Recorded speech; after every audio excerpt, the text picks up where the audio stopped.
So we've been in a series called When the Darkness Won't Lift. And it's a series on spiritual depression. And I said in the beginning of the series that it feels like I'm putting my pinky finger into the Pacific Ocean to try and deal with the depth and the vastness of this topic, because there are so many things that are associated and that are written about depression. Now, you might be wondering, why call it spiritual depression?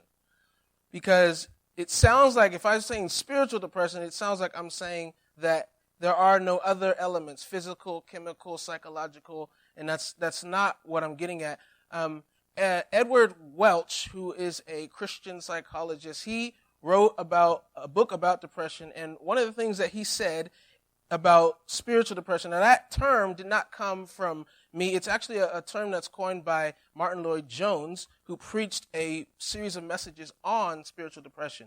And in it, he talked about some of the causes and the cures for spiritual depression. But why call it spiritual? And Ed Welch, he hits on this point when he says this. It'll be on the screen for you. It says, but there is a broader meaning to the word spiritual. And in this sense, your depression is always and profoundly spiritual. Spiritual can refer to the very center of our being, where our basic allegiances are worked out. Who is God? Do we trust him? Why is he allowing this to happen to me? How can I trust him when he seems so remote and unresponsive?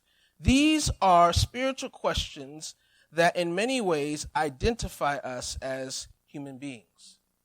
So cancer, divorce, job loss can all be spiritual, because what they do is they show us what exactly are we loyal to. When those things hit, what are we loyal to? What things are we going to have our complete allegiance to? And oftentimes those things, they show us who do we really trust in. They show us who do we really think is in control. And so this morning when we're talking about spiritual depression, it's because depression has a way it can lead you to God or away from him. And so all depression, all these issues that we're talking about are actually spiritual. So that's what we mean when we say spiritual depression. Now this morning we're going to be looking at a character in the Bible who suffered a moment of depression. Now this character is a giant in the Christian faith. An absolute colossal giant. If you were to have the Mount Rushmore of biblical characters, he would be on this mountain. He is the who's who of Christianity. If heaven has a magazine, he's on the cover time after time after time after time. He's an absolute spiritual heavyweight. And yet in a moment, he dealt with depression. This morning, we're going to talk about Elijah.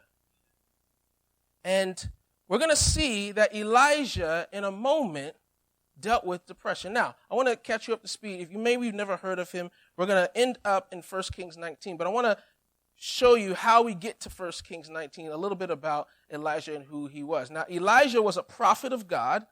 And a prophet is someone who hears from God, and then they tell the people what God says. They would say to God's people. Sometimes they would go to kings. But Elijah was a prophet, and during the time Elijah rose to prominence, there was a king whose name was Ahab. And Ahab was the most wicked king in the history of Israel. And he married a Jezebel. Now, he didn't just, not like how many of you guys know someone, a Jezebel? Not like someone with the name Jezebel. You don't. The reason you don't know someone with the name Jezebel is because of this woman who he married. And God told the kings of Israel, do not marry someone from outside of the faith, because they will turn your hearts to their gods. So she was a follower of the Baals.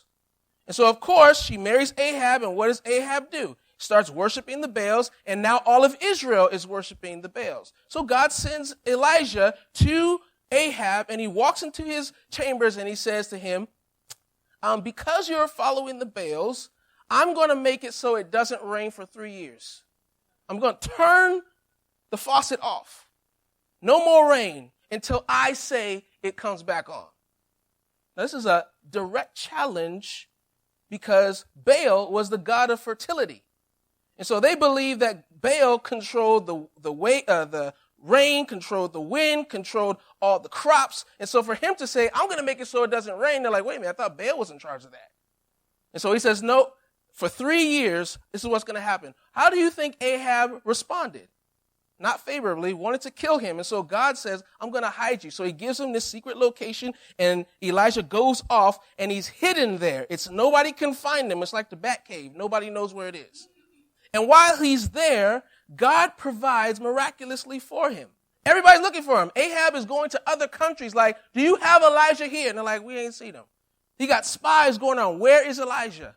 And so he gets to this special place, and while he's in this special place, God miraculously sends ravens who have bread and meat in their mouth for Elijah to eat. Now, Jews, they didn't eat meat very often. So he got gourmet food morning and in the evening, and then where he was, there was a nice little brook. So he's able to drink and eat, and he was hidden. Everybody looking for him, and God provided miraculously for him. So he's controlling the weather. God is providing for him miraculously. Now what happens is, because there's no rain, and this brook, probably because of the drought, dries up. Next to our house, there's a little brook that comes from somewhere. I don't know where it comes from, but it comes down. And during certain seasons, it's a rushing just brook that's going down. Then in other seasons, it's dried up. So because there's no water, eventually this brook dries up. And so he has to go somewhere else. So God gives him word to go to a place named Zarephath. And he says, there, I have a widow who's going to take care of you. So he goes on his way to Zarephath, which is not in Israel. She's a pagan woman. And he sees her outside, and she's picking up sticks. And he says, hey, would you cook me a cake for me? I'm so hungry. And then she says, well, I'm just here gathering sticks, and I have a son, and we're just going to make this cake and then die because there's nothing else we can do. And he says, well, do this. Make this cake for me, and God will provide for you. She says, okay. So she makes this cake for him, and then miraculously, the Bible says that the oil and the flour never ran out. Just continued to flow because she was generous with what God wanted her to be generous with. So look at all Elijah's doing. And then eventually, her son gets sick and dies. Now remember, she's probably a follower of Baal. So she realized what's going on. So you have this man in your house who's a man of God who already made the flour and the oil keep going. So she's thinking this is probably a judgment from God. Why are you here? And so Elijah's like, I didn't come here for that. So he takes her son upstairs, lays over him 3 times, and asks God to restore his life. And guess what? The son raises back to life. And he brings her son down to her, and she says, you are truly a man of God. And then God gave Elijah a word to go back to Ahab. So he's on his way back to Ahab, and he runs into a guy named Obadiah. Obadiah worked in the king's palace, and what had happened is Jezebel went crazy and started killing all the prophets. Just killing everybody, being a Jezebel. And so what Obadiah did is he hid 100 prophets, 50 in one cave and 50 in another. And he brought them food and water and kept them alive. So as he's walking, he sees Elijah. He goes, oh, Elijah, you're here. And he says, yes, I'm here, and I want a meeting with Ahab. I want you to go and talk to Ahab. And Obadiah said, you don't love me. Why would you want me to do that? Because I know how God works. I want to go to Ahab and talk about Elijah here. He's want to meet with you. And I know how God is. He will carry you away to Zimbabwe. And I'll be standing there like, Elijah, and he'll kill me. Elijah said, just don't worry, I'll be there. So he comes in, he meets with Ahab, and he says, all right, let's settle this once and for all. Your prophets of Baal against me. We'll go to Mount Carmel. So he rents out Oracle Arena and says, let's go up there and let's see whose God is really God. So they go to Mount Carmel, And he says, set up your own altar, and all 450 of you prophets of Baal, you guys ask God. We'll see. We'll put our sacrifices down, and the God who answers by fire, he is God. And so they set up their altar, and then they start going to work. Oh, Baal, walking around, jumping, cutting themselves. And it started to get late, and Elijah was like, man, he ain't answered yet. He starts to taunt them. He said, oh, maybe he's sleeping. Maybe he went for a walk. Maybe he's in the bathroom. And eventually they all fall out like, God, he's not going to answer. And then Elijah says, my turn. And so he brings his sacrifice, and then he tells them to take water and put it onto the sacrifice. Now, this is why he did that, because it's so hot, sometimes plants would just burst into flames. So I want to make sure that there is no chance that you think this is a natural occurrence. So he put water 7 times, and then he prayed, God, would you send down fire so the people would know that you're God? And then there's stones on this altar, sticks, an animal, and the Bible says fire came down from God and took up everything. The water, the stones, the sacrifice, it was all gone. And all the people said, Yahweh is God. And then, according to Deuteronomy, if you are a false prophet, you get dealt with. So Elijah said, round them all up, take them to this nice valley and kill them all. Now Ahab, he's there the whole time like, dang. And then he tells him, I want you to go down to Jezreel, which was the capital, about 17 miles away from where they were. I want you to go down there and I'll meet you there. And so he goes out and he prays for God to send rain. And then the Bible says that Elijah actually tucked in all of his garments and he ran ahead of Ahab. Ahab is on horses, 17 miles, and Elijah beats him there. So this is Elijah was a mighty man of God. James talks about Elijah in James chapter 5. You remember what James says about Elijah? He says, Elijah was a man, what? Just like us. You think that the people in the Bible, they're these spiritual people that they're on another plane. No, he was just like us. He prayed earnestly that it would not rain, and did not rain on the land for 3.5 years. Again, he prayed, and the heavens gave rain, and the earth produced its crop. He's a man just like us. And so he heads back to Jezreel, and you know what he's probably expecting? Everybody's like, Yahweh is God. Elijah, he's going to have his own spot. Everybody's going to love him, signing autographs. Finally, the people know that Yahweh is God. He comes back, and that's not what happened. So we'll pick the story up in 1 Kings chapter 19. The title of the message today is Grace for the Depressed. Grace for the depressed. Verse 1 says, Now Ahab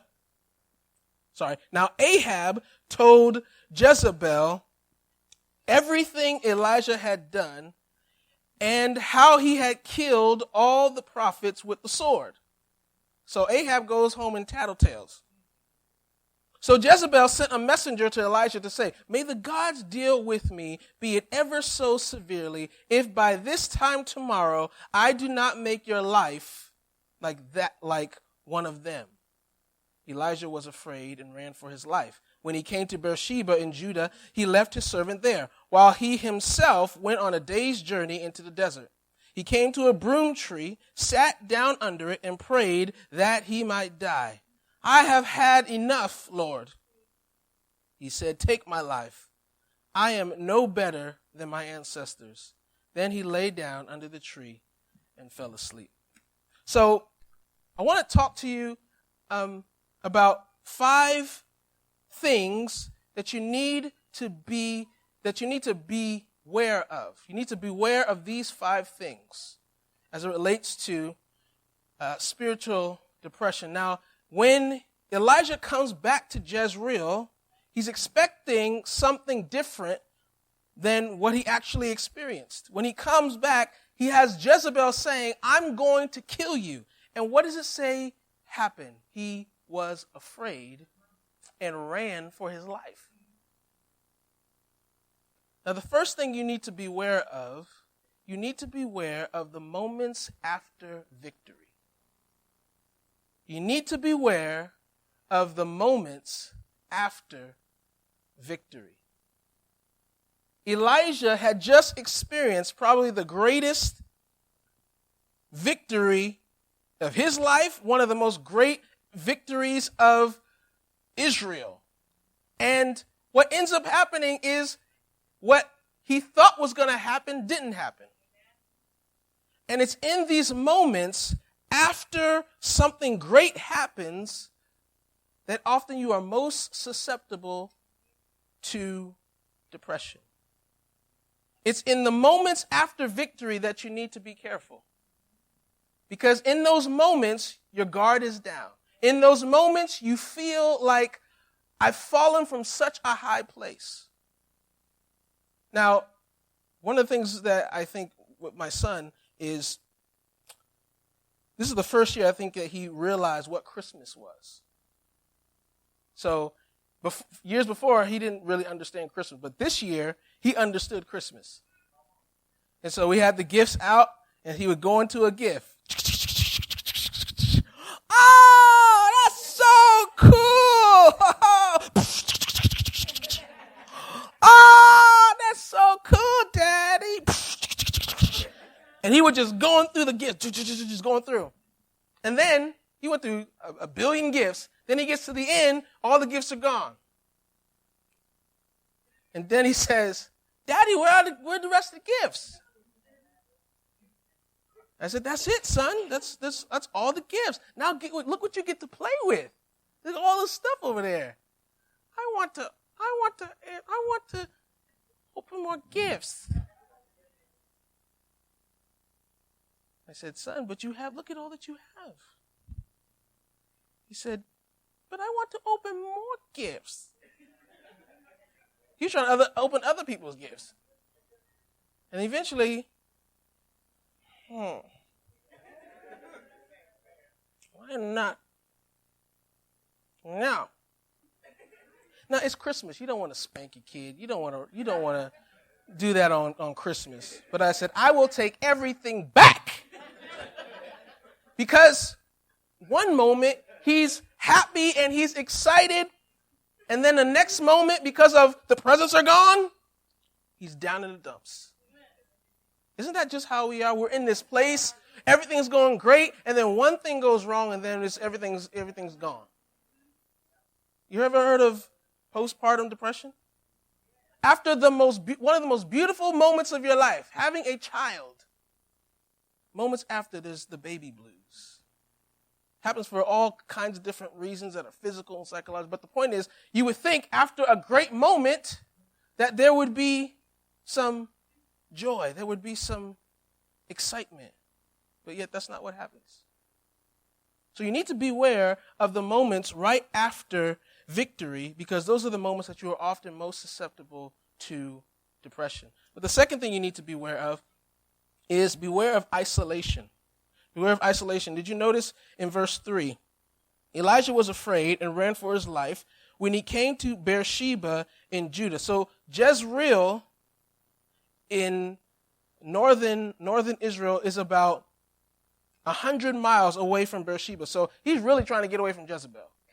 And he has a servant there. Do you notice that? He left his servant there while he himself went a day's journey into the desert. And when he was there, he prayed that he might die. Beware of isolation. When you get depressed, one of the things you want to do is isolate yourself from people. I don't want to talk to anybody. I don't want to see anybody. I don't want to be around anybody. No, listen, I understand it. I am the poster child for wanting to be alone. I love being alone. You don't have to fight with anybody about what you're watching. Okay? This was the thing I had to pray through when I said I'm going to get married. Because I said, if I get married, she'll always be there.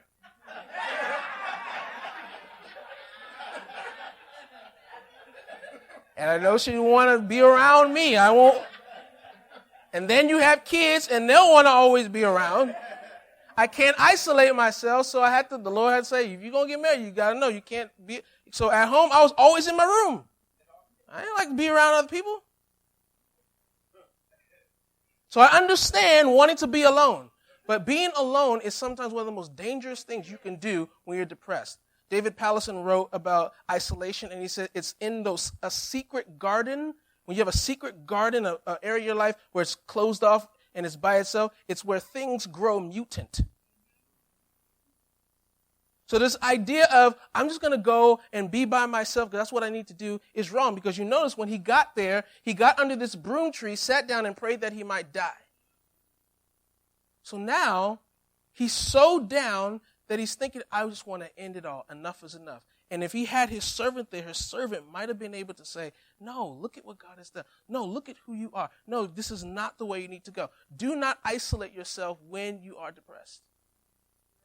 If you do, oftentimes the kind of things that come into your mind, again, this is Elijah, who's a prophet, who is having thoughts of suicide.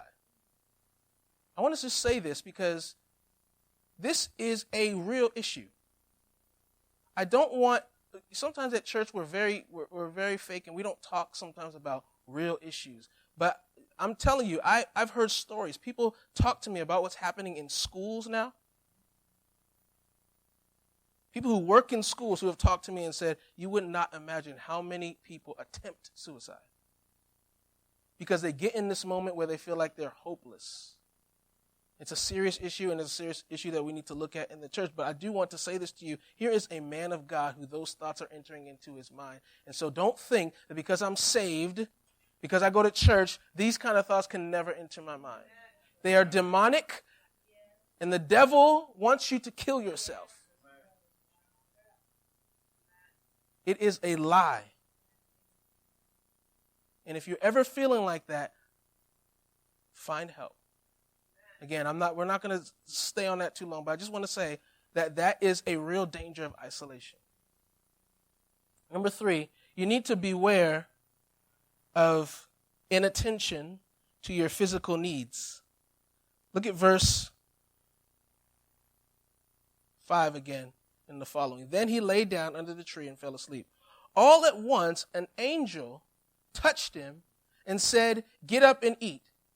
He looked around, and there by his head was a cake of bread baked over hot coals and a jar of water. He ate and drank and then lay down again. The angel of the Lord came back a second time and touched him and said, "Get up and eat, for the journey is too much for you." So he got up and ate and drank. Strengthened by that food, he traveled 40 days and 40 nights until he reached Horeb, the mountain of God. There he went into a cave and spent the night. You need to beware of inattention to your physical needs. I want you to notice something. He's under this broom tree, and supernaturally God sends an angel. An angel is a messenger of God. And what does he send the angel to do? He sends the angel to cook him a meal. So he's asleep, and the angel says, Hey, Elijah, wake up. Made you some pancakes. Log cabin or Miss Butterworth? Give me the log cabin. No, Miss Butterworth is not of God. This is what you want, Elijah. You want a log cabin. Get up and eat. Jar of water. Did you notice he didn't wake him up? Hey, Elijah, the joy of the Lord is your strength. Elijah, greater is he that is in you. Didn't give him a sermon. Didn't give him a Bible study. Gave him some food. And then he took a nap. Can we just be practical here? Sometimes you need to eat, to drink, and take a nap. I don't know if you noticed this too. He had seconds. Whenever somebody says, "You getting seconds?" say, "Yes, it's biblical." He got up and got seconds. Can I just show you the practicalness of how God dealt with Elijah? You've been running 100 miles from Jezreel down here, out into the nowhere, a day's journey was like 15 to 20 miles. You've been running, you've been doing all this, you're tired. You're hungry. You are dehydrated. You don't need a sermon. You need pancakes with syrup and butter. And then you need to take a nap. Can I tell you, do not neglect looking at your physical needs as a reason for why you might be in depression. Don't ignore that. Sometimes you just need to rest. Did you know any time in your life you can go to Narnia? You can go to Wonderland. I don't know how many of you guys like to read fiction or read books. This world is crazy, and sometimes I just want to get out of this world and go to another world. Now, in that other world, there's a white witch who's trying to kill everybody too, but at least there's Aslan and there's stuff, But I'm saying, whatever you need to do that will give you rest. If it's watching Netflix, if it's going for a walk, if it's taking some time, go with you and your spouse, go out, just go somewhere. Spend time, rest. Because sometimes what we think we need is something that's spiritual. And he says, I'll send an angel, and the angel will not give you a sermon, but the angel will give you sustenance. So don't neglect your physical. We are not just spiritual people. We are a spirit and body. So God has not said that he wants us to be alone. Remember, beware of isolation. And just something else, remember, when it comes to isolation, what did God say to Adam? It's not good for man to be alone. Now, of course, people say, well, I was talking about my husband. My husband going to come. Maybe. But it's also saying it's not good for us to be isolated. But in our isolation, we can stop eating. We can stop drinking. We can stop taking care of ourselves. So you need to pay attention to your spiritual and your physical needs. Next thing, you need to beware of self-pity. Look at after verse 9. It says, and the word of the Lord came to him. What are you doing here, Elijah? So he gets to this mountain, which is about 200 miles away from Beersheba. So he's been getting it. Verse 10. He replied, I have been very zealous for the Lord God Almighty. The Israelites have rejected your covenant, broke down your altars, and put your prophets to death with the sword. I am the only one left. And now they're trying to kill me too. Here is Elijah wallowing in self-pity. I'm the only one. I'm so zealous. I'm killing it for the Lord. But they're not. What is self-pity? Self-pity is an excessive, self-absorbed unhappiness with your own condition. Now, notice what I said. It's excessive. In other words, that there is a normal amount of sorrow over what you're dealing with. But it's an excessive, self-absorbed unhappiness over your own troubles. And when talking about self-pity, John Bloom wrote something very, very powerful about self-pity. He said this, self-pity is our sinful, selfish response to something not going the way we think it should. And it's a subtle sin. It's a spiritual deadener, choking faith, draining hope, killing joy, smothering love, fueling anger, and robbing any desire to serve others. And it is a feeder sin, encouraging us to comfort our poor selves with all manner of sinful indulgence like gossip, slander, gluttony, substance abuse, pornography, and binge entertainment, just to name a few. Self-pity poisons our relationships and is often an underlying cause of our burnout. And I read that burnout part, and I think that sounds like Elijah. He's burnt out. He's been doing everything, and now he is burnt out. But his zealousness for God has made him have a pity party. No one is doing right but me. I'm the only one left. And some people are like this. Every time you talk to them, something's wrong. And you almost have to avoid asking them, how are you? How you doing? Well, my knees stopped working. So I gotta walk. My toenails falling off, Got fired. So I'm walking everywhere I go, and I don't have a job. And you're just like, all right, well, God bless you. And you know those people, right? They're just, something's always wrong. Not because there's stuff that goes wrong that's true. Stuff goes wrong in your life. But we become spiritually ingrown toenails, where all we do is focus on what's going on with me. How is my life messed up? How my kids are messed up? My marriage is messed up. And sometimes we're looking in so much. And it's not because you don't have issues or problems, but you're focusing on the wrong thing. And it's excessive. You never want to be the kind of person that people avoid because they feel like you're just they take all their burdens and put them on you. Here, take this and I'll put that on you. So here's Elijah, and he's just saying, no one's following God but me. Now read what happens. Verse 11.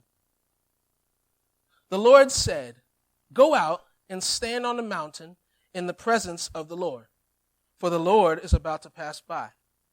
Then a great and powerful wind tore the mountains apart and shattered the rocks before the Lord. But the Lord was not in the wind. After the wind, there was an earthquake, but the Lord was not in the earthquake.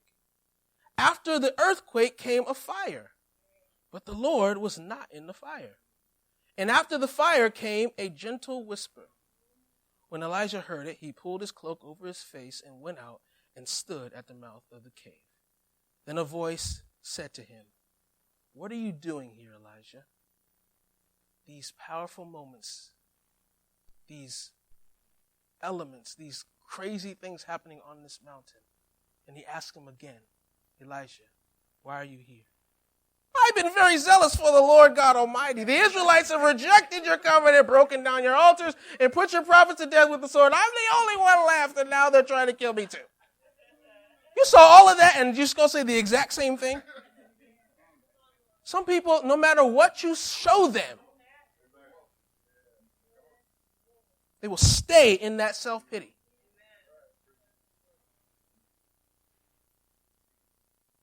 But the fifth thing I want you to be aware of is losing perspective. Beware of losing perspective. In reading this, I don't know if something popped into your mind as a similarity between what Elijah is experiencing and someone else who experienced these things. You notice he said it took him 40 days and 40 nights. You remember that's how many years that the Israelites wandered in the desert? You know what? It says he went to Mount Horeb. You know what Mount Horeb is? It's Mount Sinai. 40 days, 40 nights, and he goes to the very mountain where God is. And then he goes up on the mountain. And do you remember when Moses went up on the mountain, what he saw and what he experienced? That the Lord came in fire, in wind, in an earthquake. So Elijah is experiencing the same things that Moses experienced. But here's the difference. When Moses went up on the mountain and he was experiencing these things, the fire, the wind, and the earthquake, God was in those things.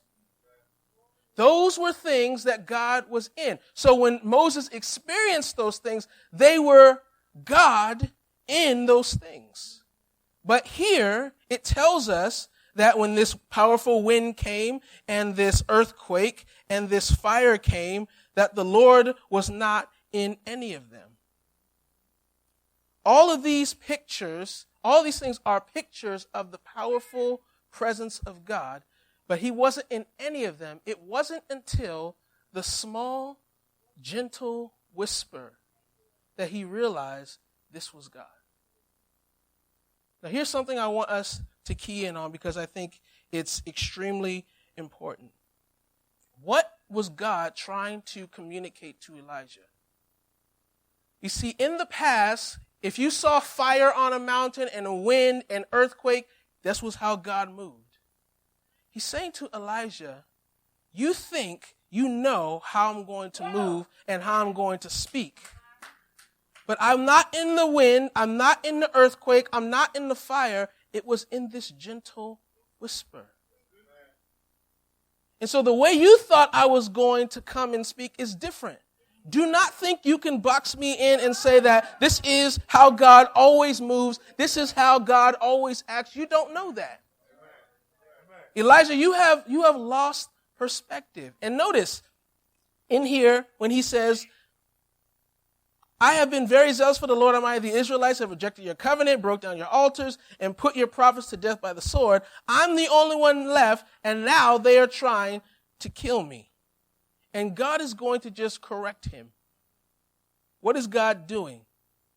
He believes that what he did as a prophet and as someone that God was using was going to be what God did to rid the land of Baalism. So the reason he's depressed is because he is realizing, wait a minute, I thought that what I did was actually going to bring about change. And God says, no, you think the way I'm going to move is with you on the mountain calling down fire from heaven and you doing all of these miracles. And he lets him in and says, no, you don't know how I'm going to move. Look at what he says.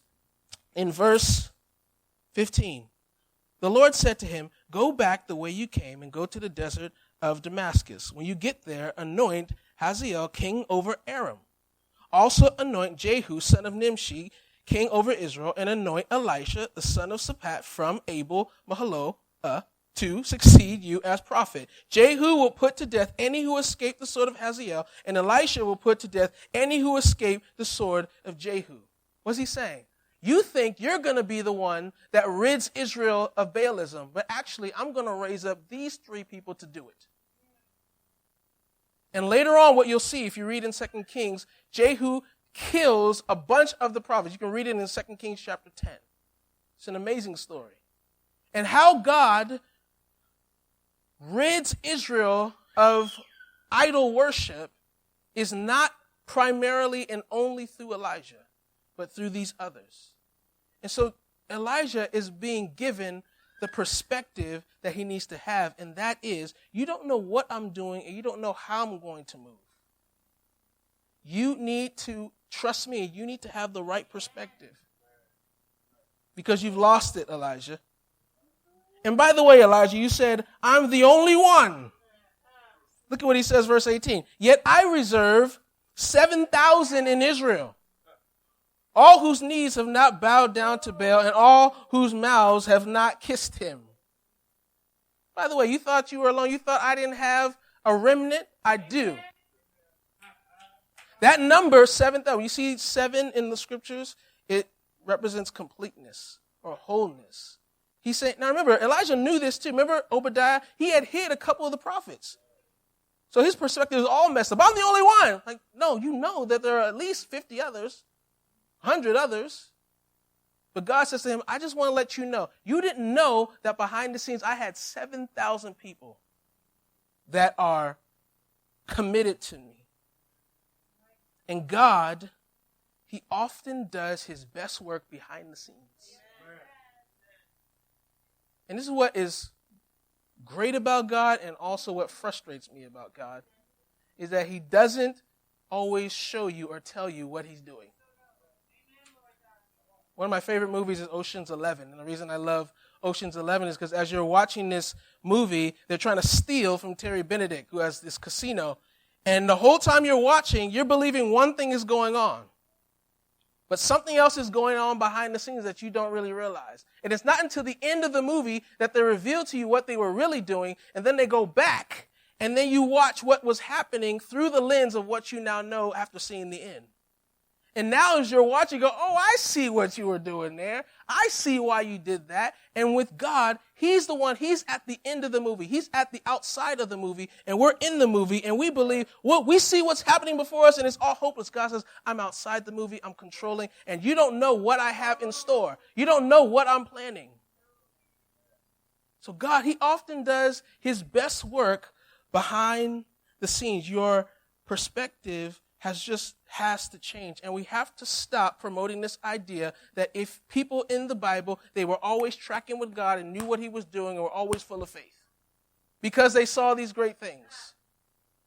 The truth is, people saw stuff all the time and still didn't have faith. They saw God do amazing things and still were like, And the cross will tell you that, right?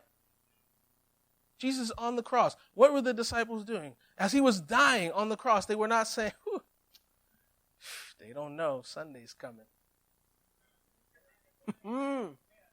He on the cross, but he about to get off the cross.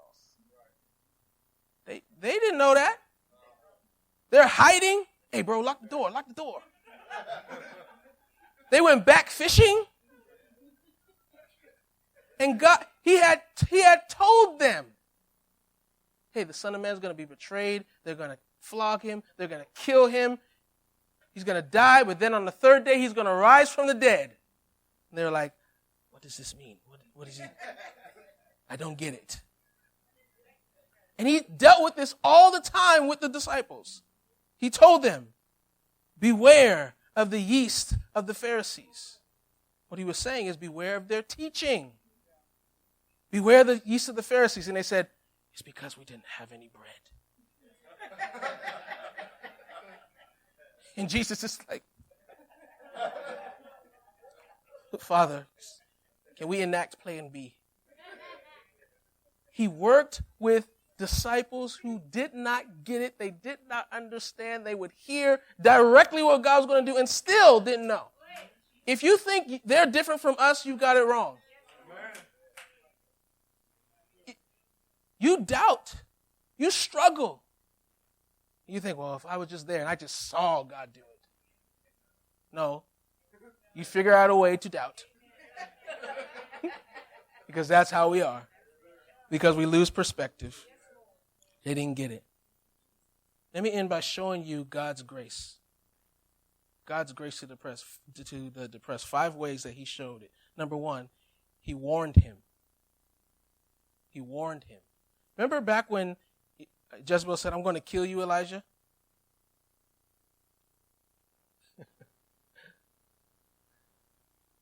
Did you notice that she sent a messenger to him? If I'm going to try and get somebody, I'm not going to give them any moment to run. Just pull up. But she sent a messenger and said, this time tomorrow, the God's going to deal with me if you're not dead. And God was gracious to him by warning him. Number 2, God fed him. He fed him miraculously. Didn't give him a sermon, didn't give him a Bible study. He fed him. And then thirdly, he listened to him. Did you notice when he was crying out to God that he did not answer him back directly about what he was saying? He just listened to him, to what he was saying. He just said, I see what you're dealing with. Just listen. 4th, though, he hid him. He hid him. Look back up in verse 11. Do you remember when he said, go out and stand on the mountain in the presence of the Lord, for the Lord is about to pass by. So he tells him, go and stand out in the mountain. Now jump down to verse 12. After the earthquake came a fire, but the Lord was not in the fire. And after the fire came a gentle whisper. Then Elijah heard it, pulled his cloak over his face, and went out and stood at the mouth of the cave. You notice something? God says, go out and stand. Go stand out on the mountain. And then after all that stuff passed, he comes out once he hears the gentle whisper. What would have happened if Elijah was standing on the mountain when all that stuff started happening? He would have been dead. This wind is smashing rocks, pulling trees. There's fire. And so what he does is he hides in the cave. And it's not until all that has passed that he comes out. And one of the things you see is God's grace to him is because all that was happening on the mountain, the earthquake, the fire, the wind, what was absorbing all of that? The mountain. And Elijah hid in the mountain. And it wasn't until after all that had passed that Elijah was able to come out and enjoy the gentle whisper of God and not the judgment of God. And what we see in here is a foggy picture of what we see more clearly in the New Testament, that Jesus on the cross takes the judgment of God. He takes the wind. In the Bible, it says to inherit the wind is a way of saying to get judgment. He took the wind of God's judgment. He took the fire of God's judgment. God would often use fire to judge people. And earthquakes, he would use earthquakes. He took the fire, he took the wind, he took the earthquake. There was even an earthquake during his death on the cross. And he absorbed, just like that mountain absorbed all of those things so that Elijah could come out and have fellowship with God. Jesus takes all of the wrath of God, and what do we get? We get to enjoy intimacy with him. We never have to worry about the fire of God's wrath. Never have to worry about inheriting the wind because Jesus has taken that all for us. And what do we get in return? Intimacy. If someone's whispering to you, they're probably close to you. It's a picture of intimacy, a picture of closeness. Jesus takes all of the wrath of God so that you and we can find intimacy with God. And look what happens after. All those things of judgment now become empowerments. You notice after Jesus rose from the dead, they're in the upper room, and it says that the Spirit came in like a mighty rushing wind. But the wind is not there for judgment. It's there for empowerment. There were tongues of fire on them. Not for judgment, but for empowerment. They're praying in Acts 4 that God would move, and it says the place was shaken.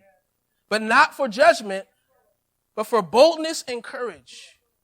And all the things that God used to judge are now things that God used to empower his people. Why? Because Jesus took the wrath of God, and all we get to have is intimacy and closeness with God. The worst thing that could ever happen to you has already happened to you. The worst thing that could ever happen to you is to be standing before the wrath of a holy God. But Jesus hides you in himself. He is the rock of ages. And the last thing, he commissions him. Did you notice? One of the things that you notice is Elijah's dealt with all this depression, and he's whining, he's in self-pity, and then God sends him back out into ministry. One of the things that the Lord does in my life constantly is I'll be in a moment where I'm just feeling completely unworthy. Some particular sin is kicking my butt. I feel not like a Christian. And then in those moments, God's like, hey, I'm going to have you preach here. I'm going to have you go and do this here. And I'm just like, Lord, why would you do that now? I don't feel worthy to do that now. Wait until I'm killing it for the Lord. Wait until I feel it. Wait until I know I've been in my word and praying and I feel the Shekinah all over me and I'm ready to do it. He don't do that. He waits till I'm like, what? I was crying. Go out there and preach. Go out there and serve. Like, what? And God, he often, listen to me. God gives grace to those of you who are depressed, who believe. I cannot be used by God because I struggle with depression. God can still commission you. God can still use you, even in your brokenness. And God will send you out because he's a gracious God. And the worst thing that could happen to you has already happened to you because of the cross. Let me end with a quote from Charles Spurgeon, who says, I find myself frequently depressed, perhaps more so than any other person here. I find no better cure for that depression than to trust in the Lord with all my heart and seek to realize afresh the power of the peace-speaking blood of Jesus and his infinite love in dying upon the cross to put away all my transgressions. Let's pray.